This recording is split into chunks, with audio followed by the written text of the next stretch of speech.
हाँ, रेखा के व्यापक समीकरणों को विभिन्न रूपों में रूपांतरित करना सीखेंगे हम।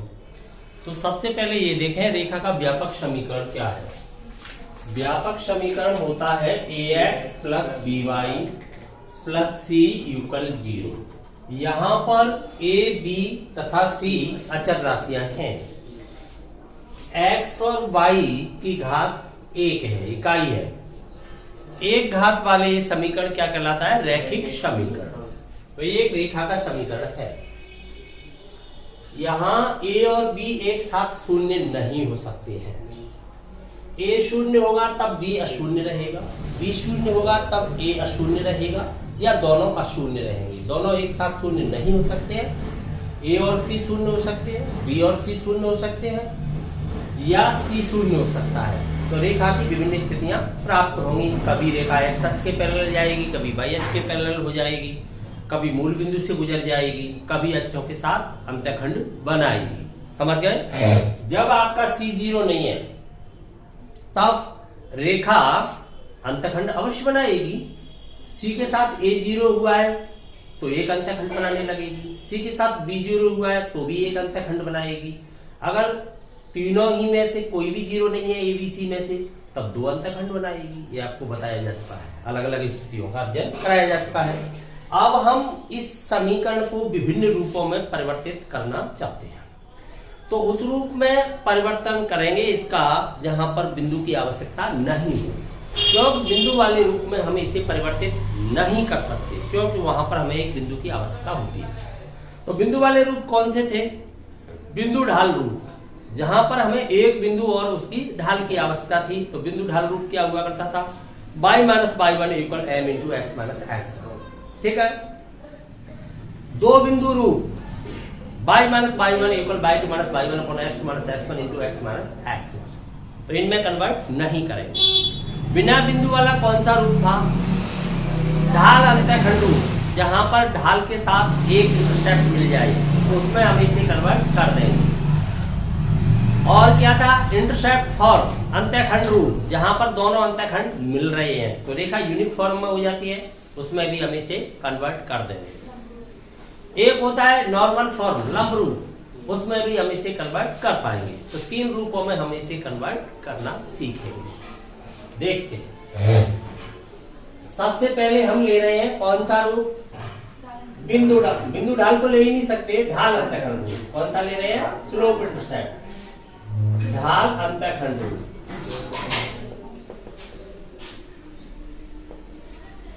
गणित के अंतर्गत क्रमबद्धता बहुत आवश्यक है। आप क्रमबद्ध अध्ययन करेंगे तो कभी भी परेशानी आ ही नहीं सकती है, डाटा मिलते चले जाएंगे आपको।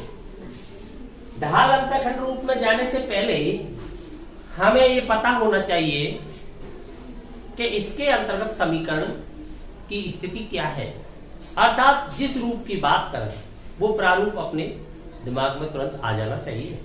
आपको उस रूप के बारे में ज्ञान ही नहीं है तो आप उस रूप में नहीं पहुंच सकते। किसी बच्चे को कृष्ण के रोल के लिए तैयार करना है, एक बच्चे को राम के रोल के लिए तैयार करना है।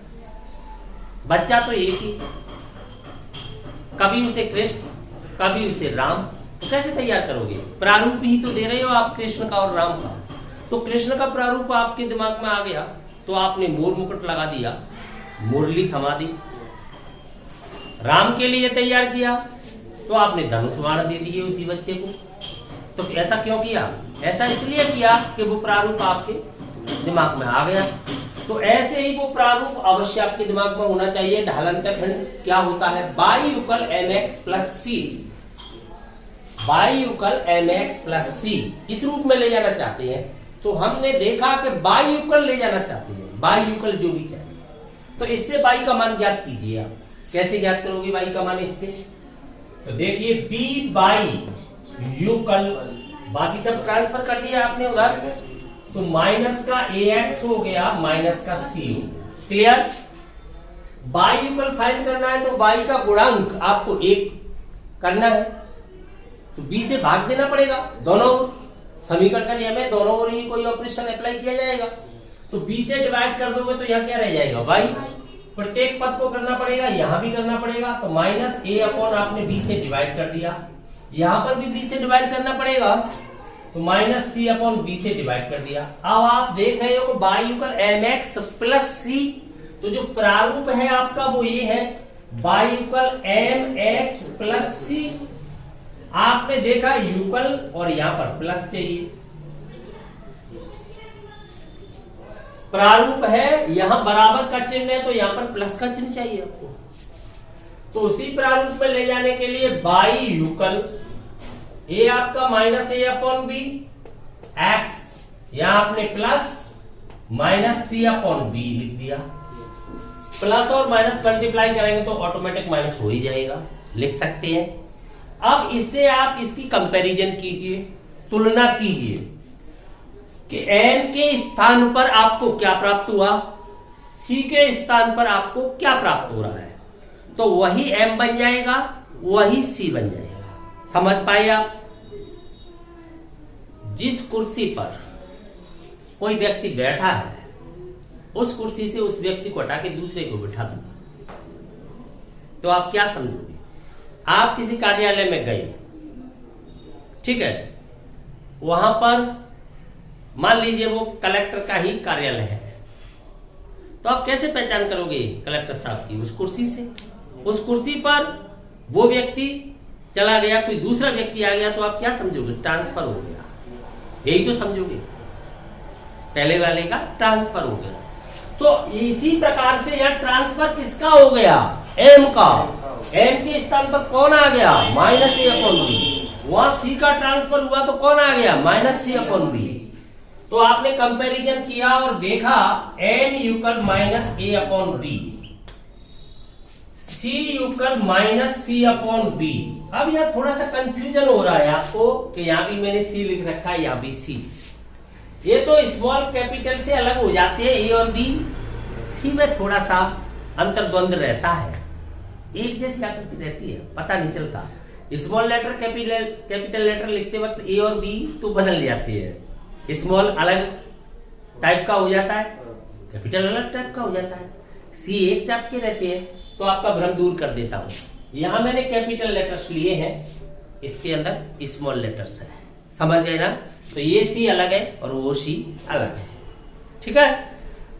तो ये मतलब निकला कि किसी रेखा का ढाल या उसे प्रवणता कहें, क्या होता है? अगर वो व्यापक रूप में लिखी है तो सीधा ढाल हम फाइंड कर सकते हैं माइनस एक्स का गुणांक, ये कौन है यहाँ पर? x का गुणांक अपॉन b का गुणांक, बाई का गुणांक। b कौन है? बाई का गुणांक। तो किसी रेखा का ढाल अगर लेना है आपको व्यापक रूप से, तो सीधा ले सकते हो। कैसे? माइनस एक्स का गुणांक बटे बाई का गुणांक, सीधा ढाल मिल जाएगा। बाई अक्ष के साथ कितना अंतःखंड बना रही है रेखा, ये भी आपको सीधा मिल जाएगा। कैसे? माइनस अचर पद बटे बाई का गुणांक, तो पता चल जाएगा बाई अक्ष के साथ कितना अंतःखंड बना रही है। क्लियर होगी बात? ये सब रूपांतरण क्यों किए जा रहे हैं? इनका कोई न कोई तो प्रयोजन होगा। किसी भी कार्य को करने से पहले उसका प्रयोजन निर्धारित कर लिया जाता है, कार्य बाद में किया जाता है। कि कार्य पहले कर लेते हैं, प्रयोजन बाद में, ऐसा तो होता नहीं। उद्देश्य तो पहले निर्धारित किया जाता है, तभी कोई कार्य किया जाता है उसी की दिशा के अनुरूप, जिससे वो क्रिया करें जिससे हमारा उद्देश्य पूरा हो जाए, उस लक्ष्य तक हम पहुंच जाए। भाई आप लोग क्यों स्टडी कर रहे हो, क्यों पढ़ रहे हो? कारण क्या है? पढ़ते जाए, कोई प्रयोजन नहीं आपका, ऐसा तो है नहीं। आपका प्रयोजन पहले से निर्धारित है कि आप या तो कोई गवर्नमेंट एम्प्लॉय बनना चाहते हो, सर्विस चाहते हो स्टडी के माध्यम से, कि विद्वान बनना चाहते हो, कि आप क्या करना चाहते हो, वो प्रयोजन तो है। कोई प्रयोजन के बगैर तो कोई भी कार्य संपन्न हो ही नहीं सकता है बिना प्रयोजन के। तो इनका भी प्रयोजन है कि रूपांतरण हम क्यों कर रहे हैं। रूपांतरण करके हमने ये पता लगाया है कि व्यापक रूप से हम प्रवणता कैसे निकालेंगे, बाई अक्ष के साथ वो अंतःखंड बना रही है उसे हम कैसे प्राप्त करेंगे। समझ में आई बात? हमारा ये प्रयोजन था, तो उस प्रयोजन पर हम पहुंच गए, उस उद्देश्य पर कि हमें उस रूप में बदलने की कोई आवश्यकता नहीं है। सीधी हम उसकी प्रवणता ले सकते हैं माइनस एक्स का गुणांक अपॉन बाई का गुणांक, और सीधा हम बाई से अंतःखंड ले सकते हैं माइनस अचर पद बटे बाई का गुणांक। क्लियर? बात समझ में आ गई? जब रूप बदलने को कहा जाएगा तभी बदलेंगे, अन्यथा हमारा प्रयोजन ये था कि हम किसी रेखा के व्यापक समीकरण से उसकी ढाल कैसे निर्धारित करें, उसके द्वारा बाई अक्ष के साथ बनाया गया अंतःखंड कैसे निर्धारित करें। क्लियर। अब दूसरी ओर चलते हैं, कहां पर, अंतःखंड रूप की ओर। इंटरसेप्ट फॉर्म समझते जाइए, समझ में आया वो गणित, जो नहीं आया तो आपका समय व्यर्थ गया, मेरा पढ़ाना भी बेकार, आपका पढ़ना भी। उतना मान लीजिए नुकसान हो गया, समय उतना बर्बाद हो गया। समझ में आया वो काम का है, बाकी सब बेकार। अंतःखंड रूप इसमें कन्वर्ट करना चाहता हूं, दिमाग में तुरंत आ जाना चाहिए। x upon a plus y upon B equal 1। यहां पर तो मैंने देख लिया कि बाई का मान ज्ञात कर लीजिए पहले। अब यहां क्या देखूं मैं, x अपॉन a तो देख नहीं सकता, तो प्राप्त होगा, ये तो मुझे प्राप्त ही करना है, अंतःखंड तो प्राप्त ही करना है।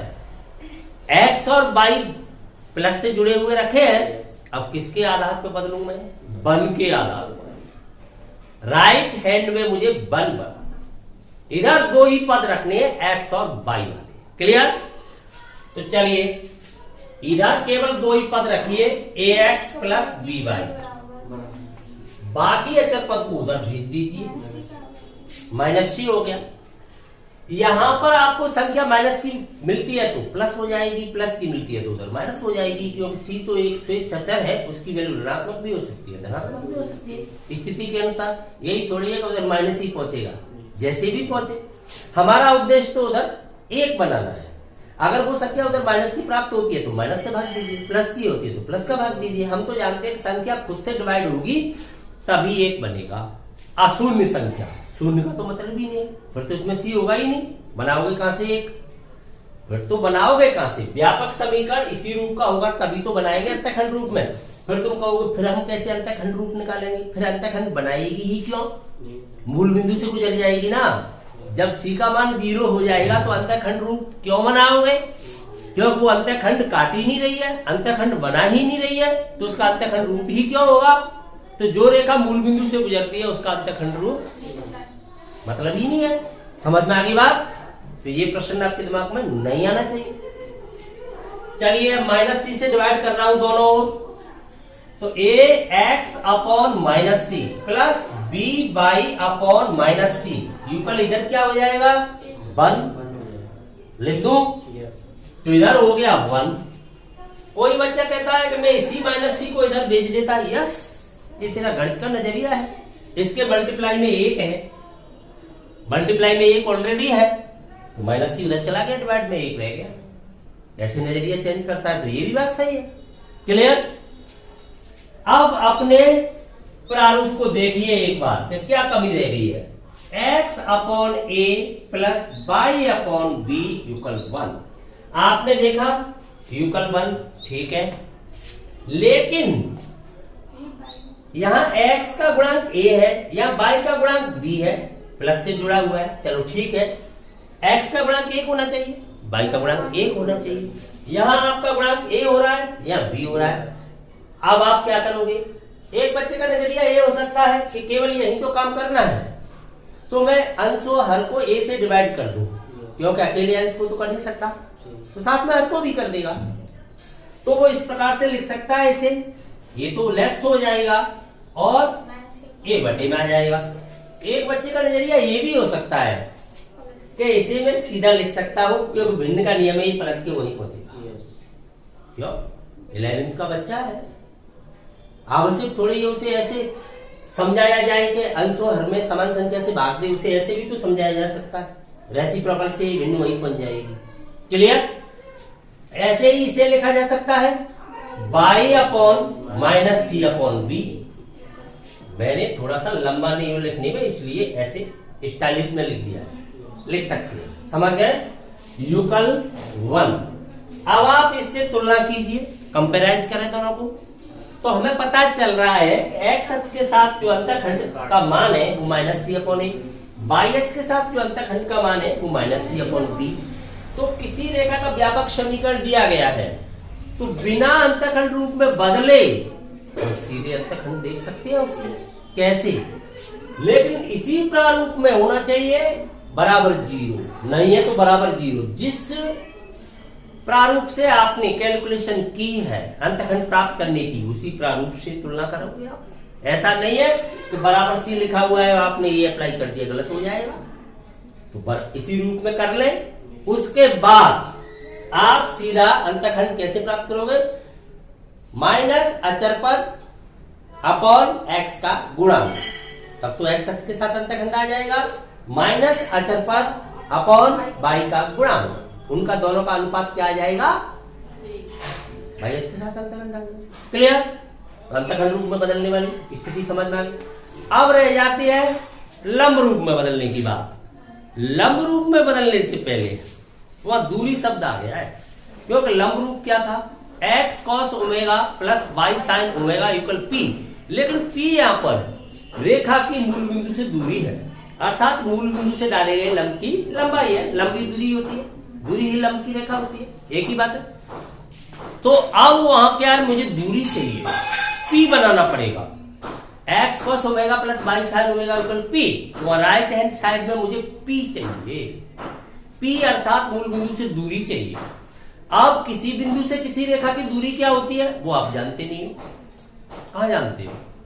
किसी बिंदु से मैं मूल बिंदु की बात करूं या किसी भी बिंदु की बात करूं तो x1 y1 एक बिंदु माना जाए, एक रेखा आपके सामने ax plus by plus c equal 0 लिखी हुई है, तो इसकी दूरी होती है ax1 plus by1 plus c upon under a square plus b square. मापांक डाल दूंगा, दूरी में धनात्मक है।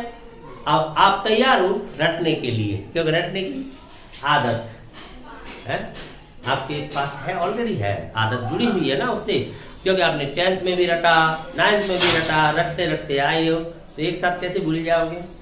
तो ये डिमांड आपकी तो है नहीं, हाँ सर होता होगा, चलो सूत्र याद कर लेंगे, कल सुना देंगे। लेकिन मुझे आत्मग्लानि होती है। गणित तभी पूर्ण माना जाता है आपके मुंह से निकला शब्द, आपकी कलम से लिखा शब्द आप डिराइव करने में सक्षम है, आप ये बताने में सक्षम है ये इस प्रकार हो गया तो गणित है, नहीं तो आपका रटा हुआ गणित किसी काम का नहीं। तो उस रूप में जाने से पहले मैं स्वयं चाहूंगा कि किसी बिंदु की रेखा से दूरी जो ax1 plus by1 plus c upon under a square plus b square होती कैसे है?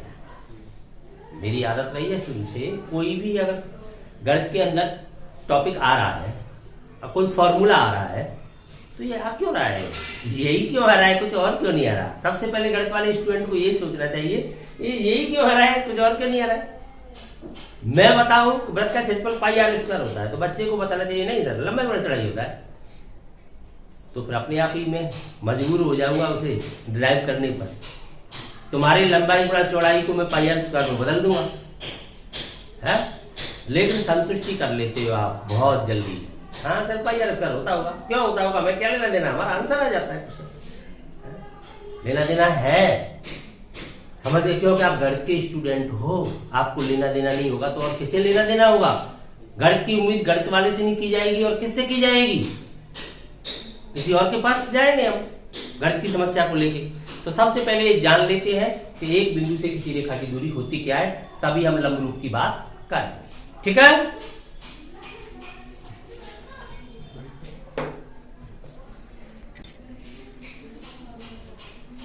देखिए ये आपका एक्स अक्ष, ये आपका वाई अक्ष, ये हो गया ओरिजिन मूल बिंदु, ये एक्स अक्ष की नेगेटिव साइड, ये वाई अक्ष नेगेटिव साइड। अब कोई रेखा है इस प्रकार से मान लो जा रही है, ये रेखा इंटरसेप्ट बनाएगी भाई, ए बी सी तीनों है, व्यापक समीकरण है जिसकी मैं दूरी देख रहा हूं इस वक्त, तो अवश्य दोनों अक्षों के साथ अंतःखंड बनाएगी। मैं तो पॉजिटिव लेके चल रहा हूं, फर्स्ट क्वाड्रेंट में अध्ययन कर रहा हूं। अगर ये दोनों नेगेटिव में थर्ड में आ जाएगी, एक नेगेटिव है एक पॉजिटिव है, वो तो आप जानते ही हो कहां पहुंच जाएगी। तो दूरी सूत्र फाइंड करना चाहता हूं मैं। कोई एक बिंदु ले लिया मैंने, माना वो बिंदु कोई भी नाम रख लो उसका, जैसे मान लीजिए यहां पर ए, यहां पर आपने मान लिया ये बी बिंदु पर इंटरसेक्ट कर रही है इसे, और यहां पर आपने कोई बिंदु सी इसके अंदर है, हटके मानना चाहते हो तो ए भी तो इसके अंदर भी आ गए हैं, कैपिटल आपने लिया हुआ है, पी क्यू आर मान लूं, चलो पी क्यू आर मान लेता हूं, ये पी मान लिया, ये क्यू मान लिया, ये बिंदु आपने आर मान लिया। अब इस आर बिंदु से आप इस पी क्यू रेखा पर क्या डालोगे, लंब। वही तो फाइंड करना चाहते हो, दूरी लंब होती, लंब तो कहीं भी कर सकता है रेखा पर, 90 डिग्री के एंगल बनाएगा यहाँ पर लंब का पाथ, तो ये 90 पर गिर गया। तो आपको ये दूरी चाहिए, इस दूरी को आप क्या मानना चाहोगे, एस टी, जो भी मानना चाहो, एस मान लो, फिर टी मान लू, बताओ, एस मान लो। चलो, तो आपको आर एस ही तो फाइंड करनी है, अब यही तो उद्देश्य है हमारा। तो इसे अब कैसे फाइंड किया जाए, तो आपने प्रमेय पढ़ी है, कहां पर, 10th में। प्रमेय का जो मुख्य भाग होता है वो क्या होता है, कंस्ट्रक्शन, रचना। गिवन तो उसमें दिया ही है, टू प्रूफ तो उसमें पता ही है, क्वेश्चन में नहीं पता है, गिवन तो उसी से लिख रहे हो, टू प्रूफ भी उसी से लिख रहे हो, तो वो पार्ट तो आपको वैसे ही मिल रही है। जो आपका मेन पार्ट है वो कंस्ट्रक्शन आपने क्या किया, फिर आप उत्पत्ति जो कर रहे हो, प्रूफ, वो तो उन तीनों की सहायता से कर ही रहे हो, दोनों की सहायता से है, उन गिवन और कंस्ट्रक्शन की सहायता से कर ही रहे हो। लेकिन जो मुख्य भाग है वो है कंस्ट्रक्शन, रचना वाला, कि वहां पर रचना कैसे की जाए। तो यहां मैं देख पा रहा हूं कि अगर इस आर को मैं पी और क्यू से मिला दूं तो एक ट्रायंगल बनेगा, तो अवश्य ही उससे कुछ न कुछ मुझे प्राप्त होगा। ये मैंने दोनों मिला दिए, पी से भी मिला दिया आपको, क्यू से भी, ये मेरा रचना वाला पार्ट रहा, क्लियर। अब मुझे चाहिए आर एस, तो देखो कैसे फाइंड करते हैं। ये त्रिभुज बन चुका है, यहां पर कोई बिंदु लिया है मैंने x1 y1, जिसकी मुझे दूरी देखनी है इस रेखा से, रेखा का समीकरण लिखा हुआ है ax + by + c = 0 की कितनी दूरी है इस बिंदु से, क्लियर। बिंदु मान लिया मैंने x1 y1। क्या आप बता सकते हो इस बिंदु के निर्देशांक क्या होंगे, बिल्कुल बता सकते हो। आपको अंतःखंड रूप बदलना मैंने अभी सिखाया है, आपको पता है कि ओपी अंतःखंड बना रही है एक्स अक्ष के साथ, तो अंतःखंड का मान आप कैसे निकालते हो, x/-c/a। अभी अंतःखंड रूप में बदला था मैंने, तो -c/a, यही तो अंतःखंड बनेगा। तो यहां से यहां तक की दूरी, इसके निर्देशांक क्या होंगे, x दूरी भुज कहलाती है, y दूरी को कोटि कहते हैं, द्वितीय निर्देशांक कहते हैं। तो x दूरी कितनी हो गई, OP, तो वो अंतःखंड की लंबाई ही तो भुज है, तो इसलिए ये OP ही तो बनेगा, x निर्देशांक OP। तो क्या हो गया, -c/a, और ये तो 0 होगा ही होगा, x अक्ष पर y का मान 0 होगा ही, क्लियर। क्या आप इस बिंदु के निर्देशांक बता सकते हो Q के, यस।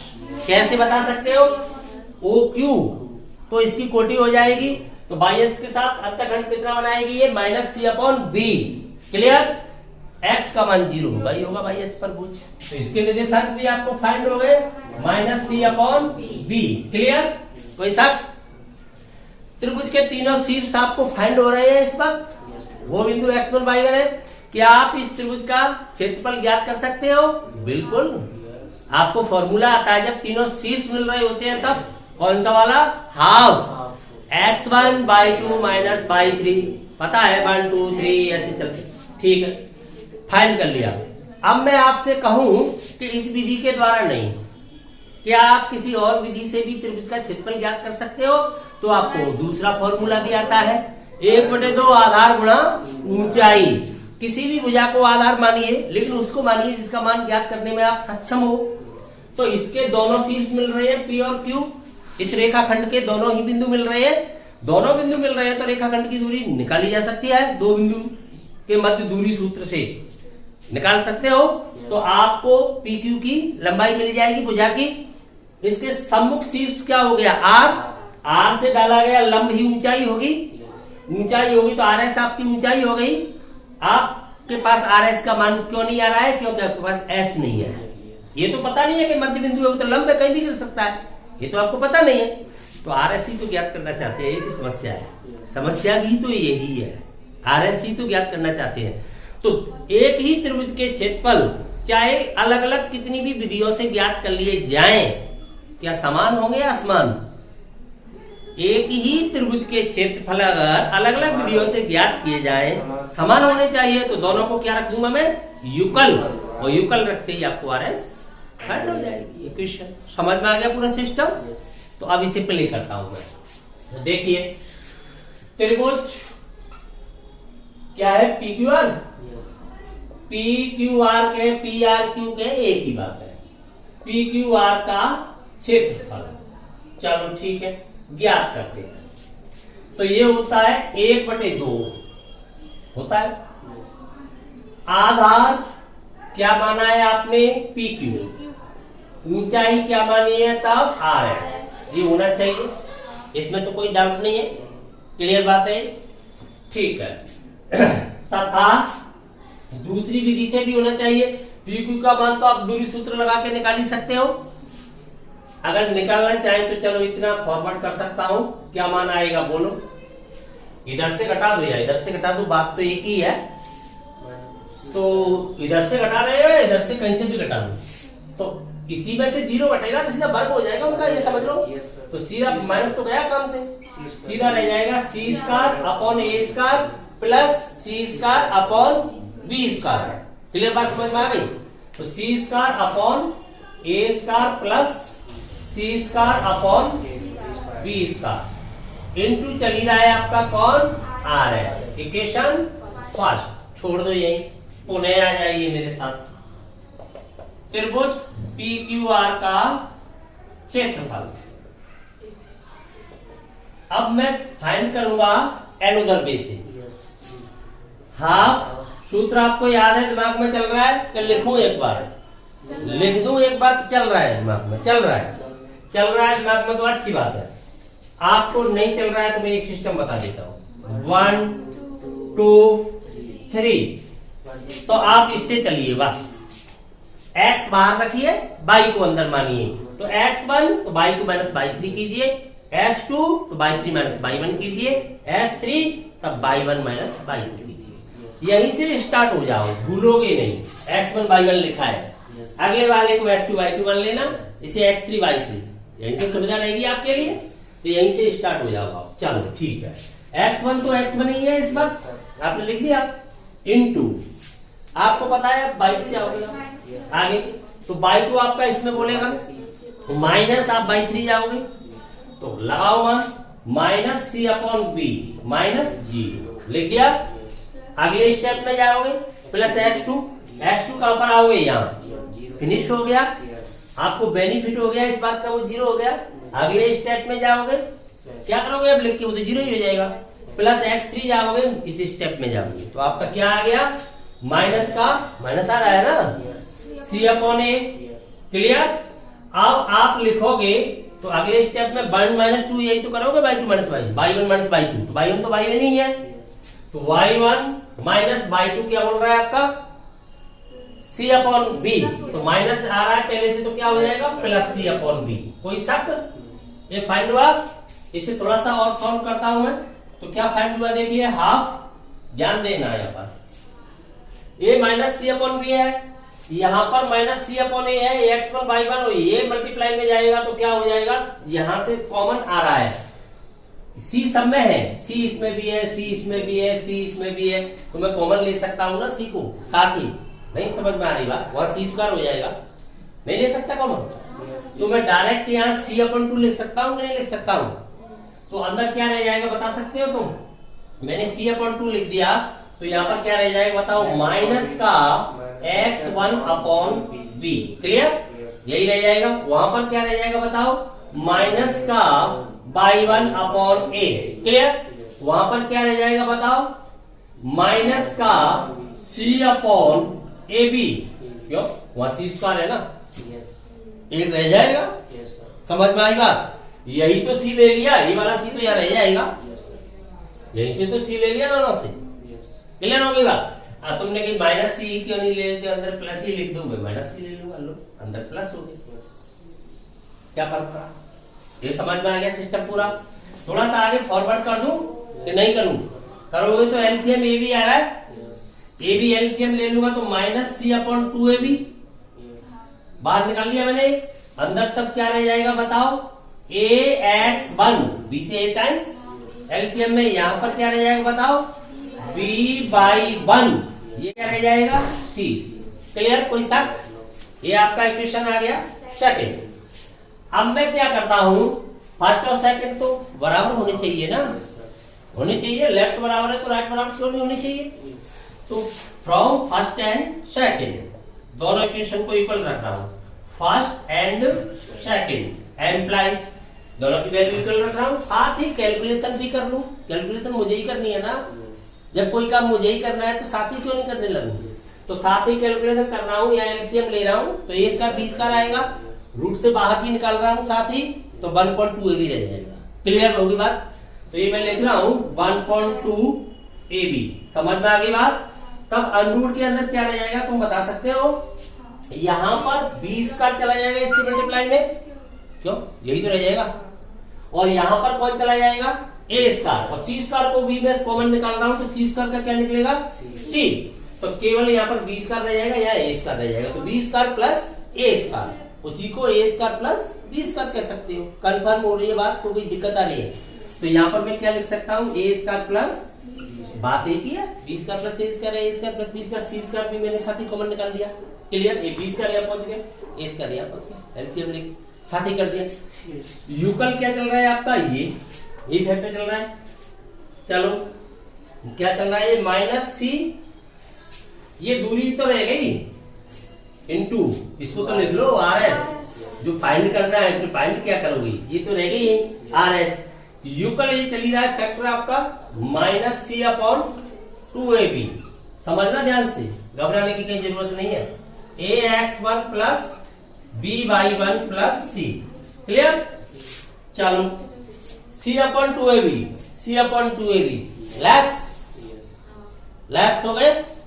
आपके पास फाइंड क्या करना है तुम्हें, आर एस यूकल जो फैक्टर आपका रह गया वो कहाँ चला जाएगा, डिवाइड में होगा, जाएगा डिवाइड में। ये तो लेफ्ट सी हो गया, तो ऊपर क्या रह गया वहां पर ax1 प्लस by1 प्लस सी, अपॉन में कौन चला गया, under root of A square plus, आप कहोगे माइनस आ रहा है सर, यहाँ माइनस क्यों आ रहा है, कारण समझ पाए आप। चक्री क्रम यो लेते हैं, चक्री क्रम यो लेते हैं, तो एक बार एंटी क्लॉकवाइज से प्लस, अगर आपने क्लॉकवाइज ले लिया तो माइनस आ जाता है, तो इनसे आपको कोई ध्यान नहीं रखना, दूरी तो सदैव धनात्मक है। आप क्या डाल दें, मॉड, आप तो धनात्मक लोगे, माइनस आ जाए प्लस, क्योंकि चक्री क्रम जब आप रोटेशनल मोशन में दो डायरेक्शन है, वामावर्त दक्षिणावर्त, दक्षिणावर्त चलते हो तो नेगेटिव आ जाता है चिन्ह, वामावर्त चलते हो तो पॉजिटिव आ जाता है। इन बातों पर आपको ध्यान नहीं देना है, आपको क्या डाल देना है, क्लियर। यही सूत्र मैंने अभी बताया था आपको कि बिंदु x1 y1 से रेखा ax plus by plus c equal 0 की दूरी है, वो होती है ax1 plus by1 plus c upon under root x के गुणांक का वर्ग प्लस y के गुणांक के वर्ग। यही तो हो रहा है। अगर मूल बिंदु से दूरी निकाली जाए तो x1 y1 की जगह क्या लगाओगे आप, 0 0, तो केवल क्या रह जाएगी, c upon under root a square plus b square. समझ में आ गई बात। तो मूल बिंदु से दूरी अपने आप बन जाएगी, यहां पर मूल बिंदु लगा दो, तो मूल बिंदु से दूरी अगर निकाली जाए तो मूल बिंदु आपका होता है 0 0 0 0 से दूरी क्या रह जाएगी भाई, c upon under root of a square plus b square. C का मान जैसे भी प्लस रखना है आपको, तो इतना यूनिट हो जाएगी, इतने मात्रा कितने इकाई हो जाएगी। अब नॉर्मल फॉर्म को मैं ड्राइव करूंगा तो आनंद आएगा। अब आपको कोई डाउट नहीं होगा, जब मैं बोलूंगा कि दूरी सूत्र ये है तो आपको हाँ यही तो होता है, क्लियर। तो अब नॉर्मल फॉर्म की ओर चलते हैं।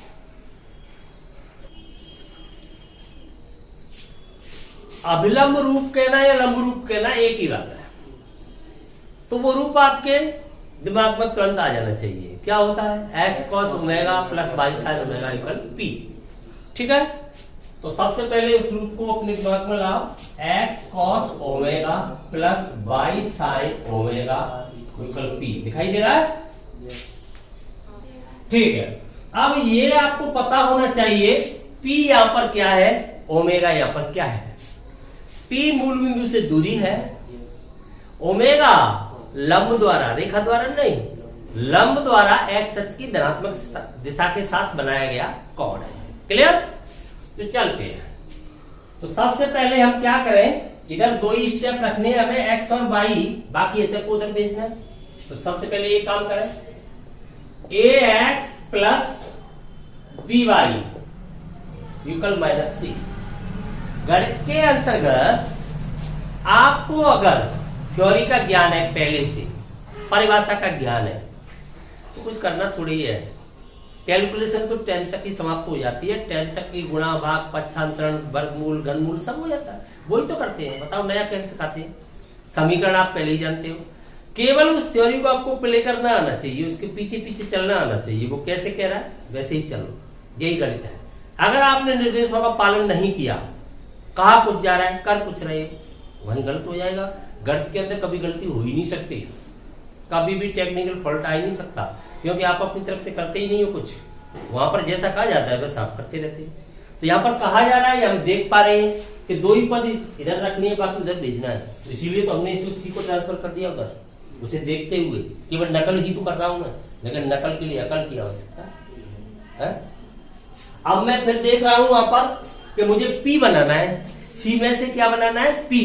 तो ऐसे तो बनेगा नहीं कि सी को यहां से हटा दूं, है सी को मिटा दूं, पी लिख दूं, ऐसे तो पी बनेगा नहीं। ऐसे बन जाएगा क्या? ऐसे तो पी बनेगा नहीं। तो पी मुझे गणित के नियम से बनाना है इस जगह पर। तो मैंने अभी देखा है कि रेखा ax plus B Y plus C equal 0 की मूल बिंदु से दूरी c upon under A square plus B square, c upon under A square plus B square ये आई थी। तो अर्थात मैं under A square plus B square का ये भाग दे दूं तो ऑटोमेटिक उस पी लिख दूंगा वहां पर, तभी तो लिख सकता हूं। ऐसे तो नहीं लिख सकता कि सर ये हम लिख देंगे, हटा दे इसको, पी लिख दो, ऐसे तो नहीं लिख सकता। पी की वैल्यू बनानी पड़ेगी मुझे, तब उस वैल्यू को इक्वल पी, तभी तो हो सकता है। तो यहां पर उसकी वैल्यू हम करते भी वास्तव में यही है। हम 10 किलो चीनी लाए, कहां से? मार्केट से। तो उसकी वैल्यू के बराबर देके आते हैं, तभी तो वो चीनी वहां से उठ जाती है, वहां पर पैसे शिफ्ट हो जाते हैं। उसकी वैल्यू के बराबर देना पड़ता है, तभी तो दुकानदार कुछ नहीं कहता है, हम लेके चल देते हैं। ऐसे चल रहे नहीं, हम किसी भी वस्तु को वहां से लेकर के चल देते हैं, लेकिन उसकी वैल्यू के बराबर वहां रिप्लेस करते हैं पहले। तो ऐसे ही हम इसको यहां से तभी उठा पाएंगे जब इसकी वैल्यू के बराबर वजन यहाँ पर रख देंगे। क्लियर? उसके इक्वल रखना पड़ेगा हमें। कोई बच्चा 5 लिखा है, मैंने कहा सर मुझे सुंदर नहीं लग रहा है, इसको हटा दो यहाँ से। मैं हटा देता हूँ, कोई बात नहीं है, लो इतने रुपए दे देना। चलो किसी से मैं इतने रुपए मांग रहा, हम सर अच्छे नहीं लग रहे हैं, मुझे ऐसे लिखना है, चल इतने दे दे, क्या फर्क पड़ा? तो हटाने के लिए उसकी वैल्यू तो मुझे बनानी पड़ेगी। तो कैसे बनेगी? x और y के गुणांकों के वर्गों के योग के वर्गमूल का मुझे भाग देना पड़ेगा। तो किससे भाग दूंगा मैं? Under root of A square plus B square. यहां पर 2 चिन्ह आ सकते हैं, प्लस माइनस, ये निर्भर करेंगे सी के चिन्ह पर, क्योंकि दूरी सदैव कैसी रखनी है मुझे? धनात्मक। तो अगर यहाँ पर धनात्मक चिन्ह बन रहा है, सी का मान स्वयं ऋणात्मक आ गया तो धनात्मक बन जाएगा, सी का मान धनात्मक आ गया तो ऋणात्मक बना रहेगा। तो वैसा ही चिन्ह इसके साथ लिया जाएगा। से भाग देने पर, छोटे बच्चों की तरह लिखना पड़ रहा है मुझे, सीधा भी तो समझ सकते हैं, या क्रिया करता तो भाग दिया गया है, ठीक है।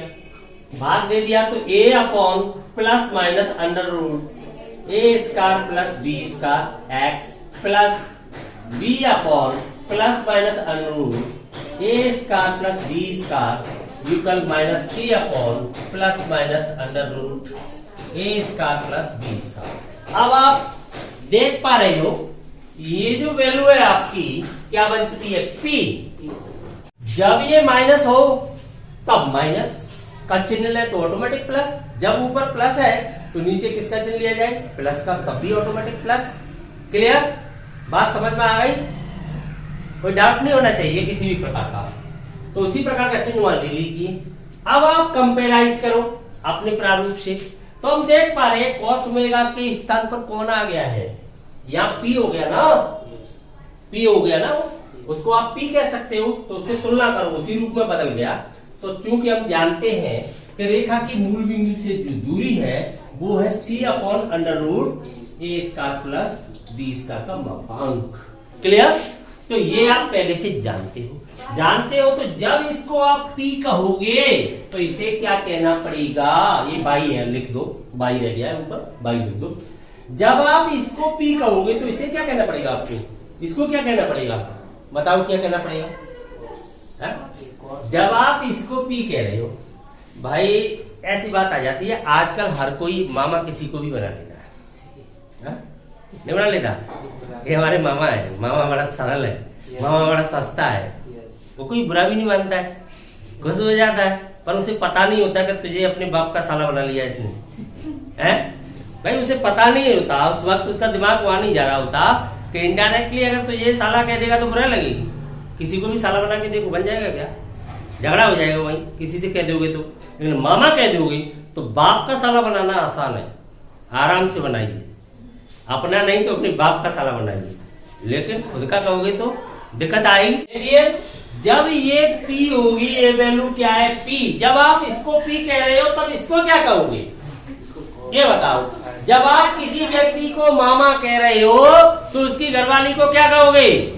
चाची। तो क्या कहोगे? मामी कहोगे कि नहीं कहोगे? समझ गए ना? तो मामी ही कहोगे। जब किसी को भैया कह रहे हैं तो उसकी घरवाली को क्या कहोगे? कहना पड़ेगा भाभी। तो आपने इसको पी कह दिया तो आप समझ गए जब यहाँ पी होगा तो ये पी तभी होगा जब y का गुणांक साइन ओमेगा होगा, x का गुणांक ऑटोमेटिक कॉस ओमेगा होगा। समझ गए ना? आपने किसी को मामा कहा है तो उसके बच्चे ऑटोमेटिक आपके भाई लगेंगे। आपने रिश्ता तो उस व्यक्ति से जोड़ा है, वो भाई क्यों हो गए? समझ गए ना? तो उसी प्रारूप में कन्वर्ट हो जाएगी ना, पूरा का पूरा सिस्टम उसी प्रारूप में चला जाएगा। तो जब आपने एक सिस्टम में यहाँ पी बनाया तो ये पी तभी बनेगा जब y का गुणांक है वो साइन ओमेगा बन जाएगा, उस वक्त x का गुणांक है वो कॉस ओमेगा बन गया होगा। कन्फर्म है? तो बड़ा अजीब सा लगता है कि किसी को साला बनाओ, कोई तैयार नहीं है बनने के लिए, लेकिन मामा बना लो, बाप का साला कोई भी बन जाएगा, है? अपना नहीं बने तो अपने बाप का बना दो, है? आसान है। तो आप समझ गए ना? हमने इसे पी बनाया तो उस वक्त ये क्या बन जाएगा? Cos omega. और ये क्या बन जाएगा? ये साइन ओमेगा। और ये क्या बन जाएगा? Cos omega. कंफर्म बात? तो आप लिख सकते हो कंपैरिजन से, कॉस ओमेगा इक्वल हो जाएगा a अपॉन प्लस माइनस जो भी स्थिति निर्धारित करेगा c। ये वाला फैक्टर पॉजिटिव रखते हुए ऑटोमेटिक ये प्लस है या माइनस है वो तो ये निर्धारित करेगा, दूरी धनात्मक रखते हुए, ठीक है? a square plus b square sine omega क्या हो जाएगा? b upon plus minus under A square plus B square और p इक्वल है यू। क्लियर? समझ में आ गया पूरा सिस्टम? तो ये कन्वर्ट हो गया आपका। इससे तुम कहोगे मैं ओमेगा का मान कैसे निकालूंगा? पी का मान तो मुझे डायरेक्ट मिल चुका है, ओमेगा कैसे निकालूंगा? तेरे पास ये लिखा हुआ है कॉस ओमेगा या साइन ओमेगा, तो ये तो मैं तुझे बहुत पहले पढ़ा चुका हूँ, 3 प्रश्नावली त्रिकोणमिति में साइन थीटा इक्वल एएसटीसी भी करा चुका हूँ। तो आपके लिए चिन्ह तो ये निर्धारित कर ही देगा, प्लस या माइनस जो भी स्थिति है, तो आप देख लोगे एएसटीसी में जाकर के कि कहां पर प्लस कहां पर साइन।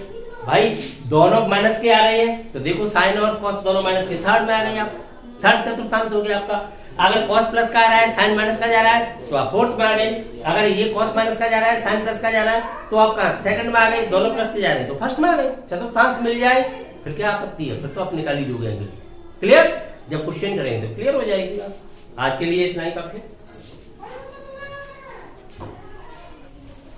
दो समांतर रेखाओं की मध्य दूरी कैसे ज्ञात करेंगे?